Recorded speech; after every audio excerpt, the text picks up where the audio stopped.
All right, I'm going to try to do this without bouncing around so much. So I was talking to somebody today, and I asked everybody that I talked to, I asked them this question, like, why won't you buy a franchise? And it's a really important question to ask and to really dive into it, because there are reasons why people won't buy a franchise, and it's not a sales question. It's a question to ask yourself. So when you're going through your due diligence, you'll understand what you need to be researching. And here's an example. So I was talking to this guy today. He and his wife, super nice couple, and very realistic.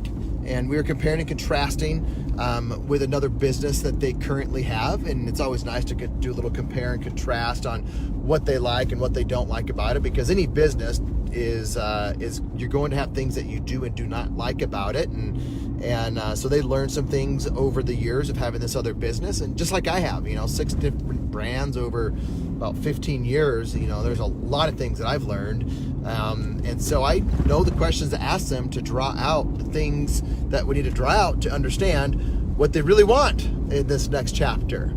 And so one of the things that he said, which was really interesting, was, Erik, I will not buy a business if I don't believe that it can really do what people say that it can do. And I've never had anybody put it quite like that before. And what he wanted the business to do was not unrealistic by any stretch of the imagination. Like, what he's wanting in a business is like below average from what most people want. And so when I hear someone kind of talk to me about their goals and what they want that business to do, and it is, what they're going to hear from the franchisees is that or better, that's a really good thing. But for him, he was thinking, gosh, I don't know if what I'm thinking is too good to be true. So he doesn't know if it is or is not, and he'll learn that as he starts talking to franchisees, just like everybody does. But then I take that conversation against a conversation that I had with somebody else the other day, and that is, you asked him the same question, and I asked him, he starts telling me the things that he wants in a business, and what this guy wanted in 4 years, this guy wanted in about 2 days or 4 days. It was just completely unrealistic. It's like, hey, I'm expecting to put $1 into a lottery ticket and win the lottery.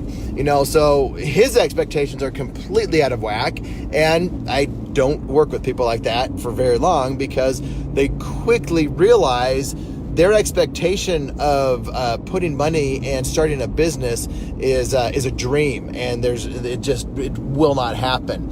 And I don't work with people like that. And if they are open to having honest and real conversations, then we will have those conversations. But it just got me thinking, it is so important to have accurate expectations going into a business and to validate those expectations with the franchisees that you talk to. If you ever talk to me, you'll know I'll never talk about numbers, because I don't talk about numbers.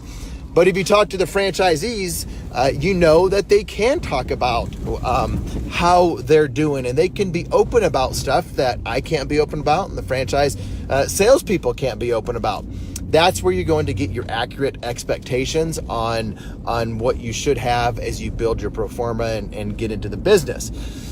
Then we talked about my Facebook video from yesterday of how to do that. And if you catch somebody at the right time or the wrong time, you're going to either get accurate information or inaccurate information.